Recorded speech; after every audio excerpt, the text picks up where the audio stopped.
Marvel Snap's latest Spotlight Cash card release in Thena is here, and it feels like she's making some waves in the metagame. Thena is a 2/1 who gets +3 at the end of each turn if you played exactly 2 cards that turn. Noteworthy that Thena counts as one of the cards that you played that turn. So, for example, if you play Thena and a 1 energy card together on turn 3, she'll power up that turn.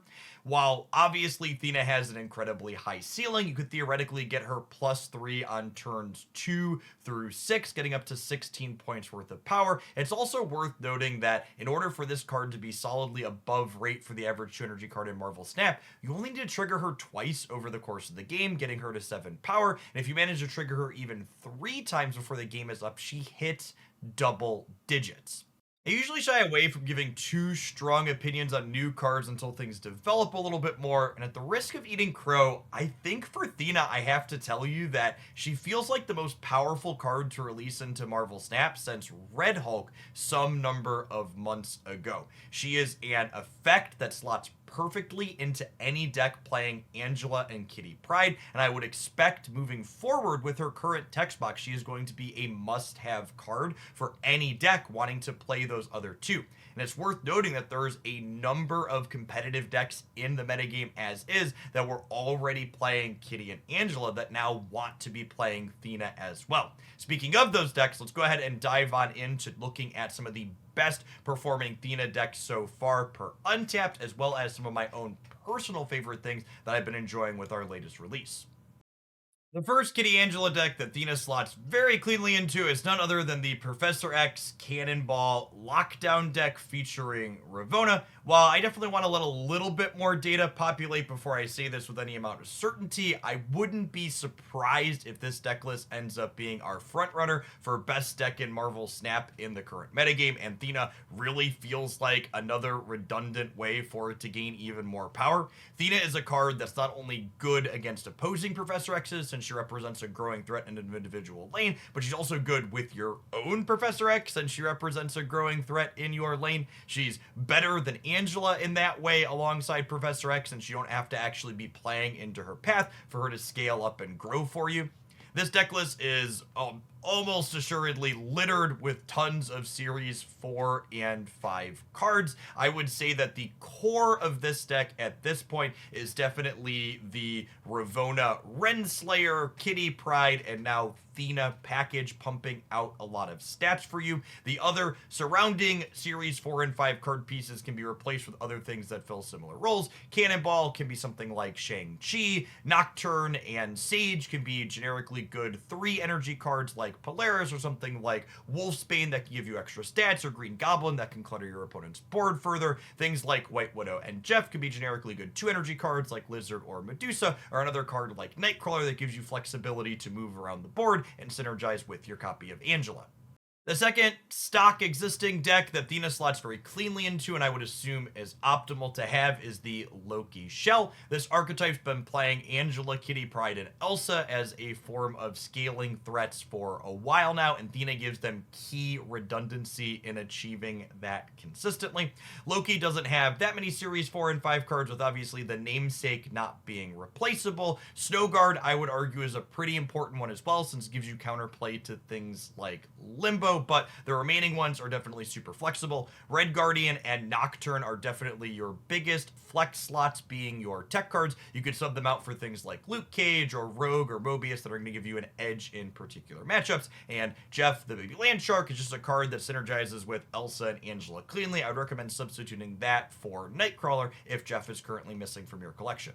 Moving along to less established decks that are leveraging Thena to great effect, we have a little growers deck that I absolutely love the playstyle of. This deck list in the past has leaned on Kitty Pryde, Angela, and Elsa as its primary way to generate stats, with Thena being a welcome addition to this grouping in this deck, just like the others. This deck list also has tech cards like Shang-Chi and Shadow King to chop down people that are going bigger over the top of us, as well as a supporting cast of other cards that offer impressive impressive stats at discounted rates like US Agent and Sage.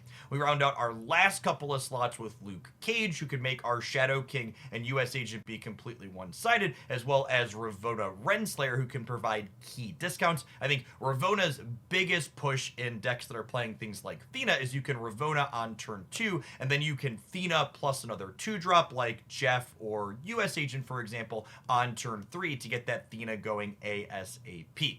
As far as higher tier substitutions go for this deck, I think that whole kitty package with Thena now and Elsa are definitely must-have to get this deck to operate at efficiency. Things like Nocturne and Jeff can be a mixture of other high-value 3 energy cards or tech cards like Mobius or Polaris, as well as Nightcrawler to slide around the board.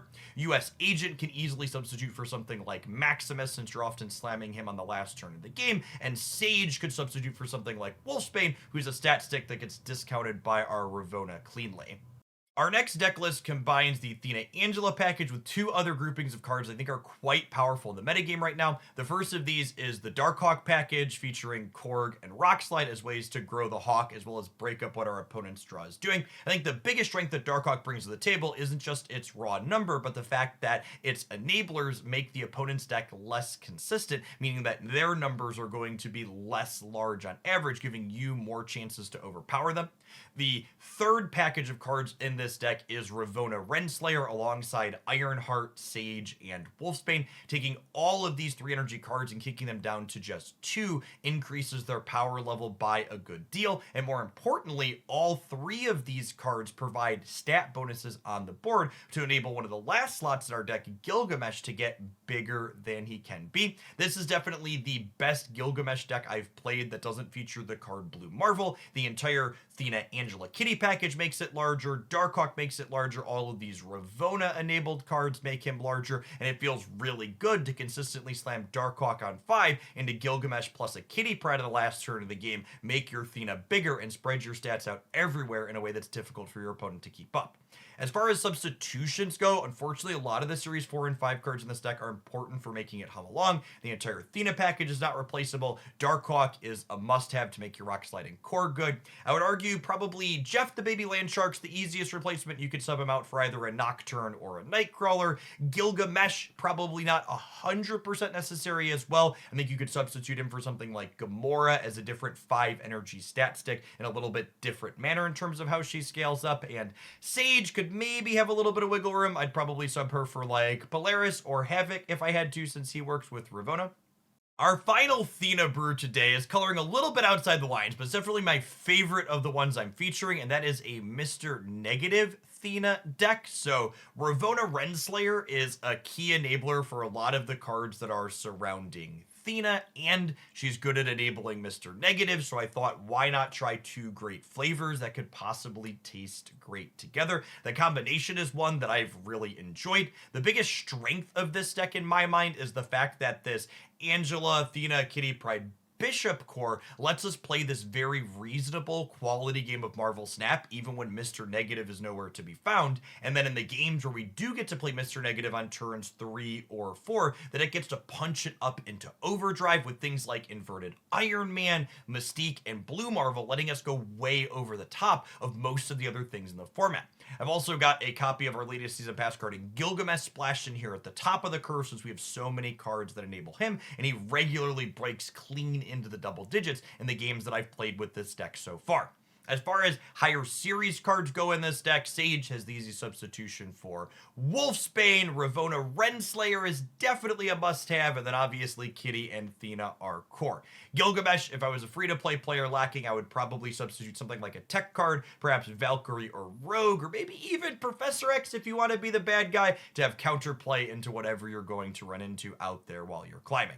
If you're looking to see some gameplay with these Thena decks, be sure to check out my secondary YouTube channel, youtube.com/Jeff Hoagland. Overall, my early opinion on her was definitely very positive. I wouldn't be surprised if we look back a month from now and view her as the most powerful card to release inside of June. She definitely feels like she has a permanent home alongside Angela and Kitty Pryde, which is a group of cards that I personally love playing a ton of, so I wager you'll expect to see a lot of Thena on my channel moving forward. As always, if you enjoyed my musings on this topic, be sure to snap that like button and make sure you're subscribed to the channel so you don't miss any of my upcoming content here. I'd also love feedback on this new card review format that's deck list focused as opposed to gameplay focused. Let me know in the comments down below how you feel about that, and hopefully we'll see you back again real soon for some more Snap stuff here on YouTube.